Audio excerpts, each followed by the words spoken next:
Hey guys नमस्कार, मैं हूं कन्हैया सर। आप देख रहे हैं स्मार्ट क्लास कन्हैया सर का। क्वेश्चन है कक्षा 8 साइंस का। मैं क्वेश्चन करवाने जा रहा हूं। दरिद्र और भूकंप प्रकृति के दो भयानक रूप। दरिद्र और भूकंप प्रकृति के दो भयानक रूप हैं, जो कि आपको क्वेश्चन से हम रूबरू करवाएंगे। आपकी ये पूरा सब्जेक्ट आप पढ़ के आइएगा। लिखा हुआ है कि वस्तुओं को आपस में रगड़ कर आवेशित किया जा सकता है।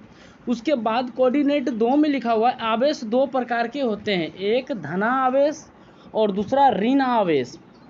तीसरी है सजातीय आवेश, एक दूसरे को विकर्षित तथा विजातीय आवेश एक दूसरे को आकर्षित करते हैं। तीसरा नंबर है आपका रगड़ द्वारा उत्पन्न विद्युत आवेशों को स्थिर आवेश कहते हैं। हो गया, लिख लिए।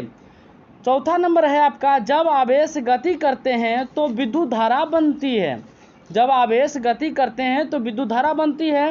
पांचवा है बादलों तथा पृथ्वी अथवा विभिन्न बादलों के बीच विद्युत विसर्जन के कारण तरित्र उत्पन्न होती है। उसके बाद है तरित्र जीवन तथा समापत्ति को नष्ट करते हैं। तरित्र चालक घरों को तरित्र के प्रभाव से बचा सकता है। पृथ्वी के अचानक कंपनों तरित्र चालक घरों को तरित्र के प्रभाव से बचा सकते हैं। पृथ्वी के अचानक कंपनों अथवा थरथराने को भूकंप कहते हैं। भूकंप आने की भविष्यवाणी संभव नहीं हो सकती है बाबू। भूकंप से बचाव के लिए आवश्यक सावधानी बरतनी चाहिए। भूकंप से बचाव के लिए आवश्यक सावधानी क्या करनी चाहिए? बरतनी चाहिए। समझ में आ रहा है ना? जी सर।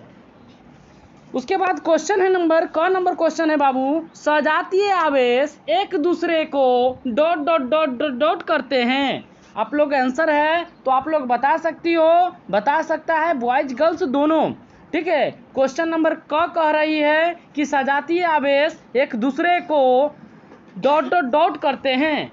इसका आंसर आप लोग को पता है तो बताइए जल्द से जल्द।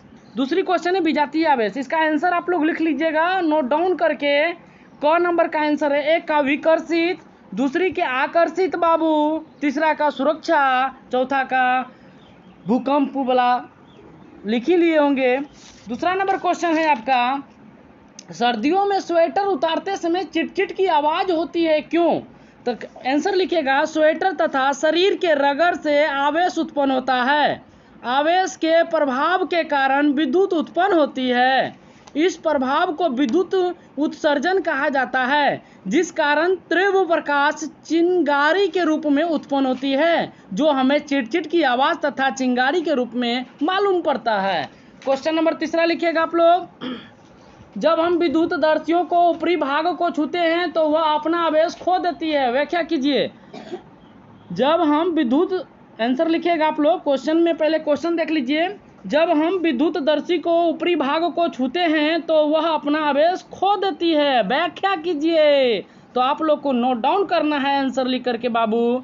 जब हम विद्युत दर्शी के ऊपरी भाग को छूते हैं तो उसकी या उसके पत्ती में मौजूद आवेश हमारे शरीर में प्रभावित होकर चली आती है और पुनः हमारे शरीर से आवेश प्रभावित होकर पृथ्वी में चली जाती है, क्योंकि शरीर विद्युत का सुचालक होता है। परिणाम स्वरूप विद्युतदर्शी अपना आवेश खो देती है। हो गया आंसर। चौथा नंबर क्वेश्चन देखिएगा, भूकंप मापी का चित्र बनाकर उसके मापन विधि को लिखिए। क्वेश्चन क्या है? भूकंप मापी का चित्र बनाकर उसके मापन विधि को लिखिए। आप लोग नोट डाउन करके लिख लीजिए।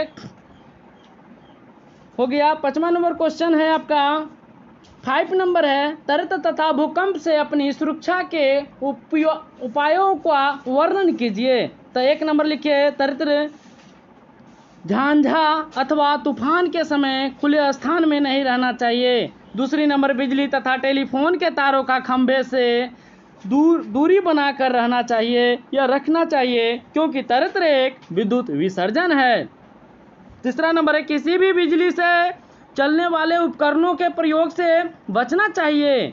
और चौथा नंबर है, तरित्र अथवा तूफान के समय नदी तालाब आदि में स्नान नहीं करना चाहिए।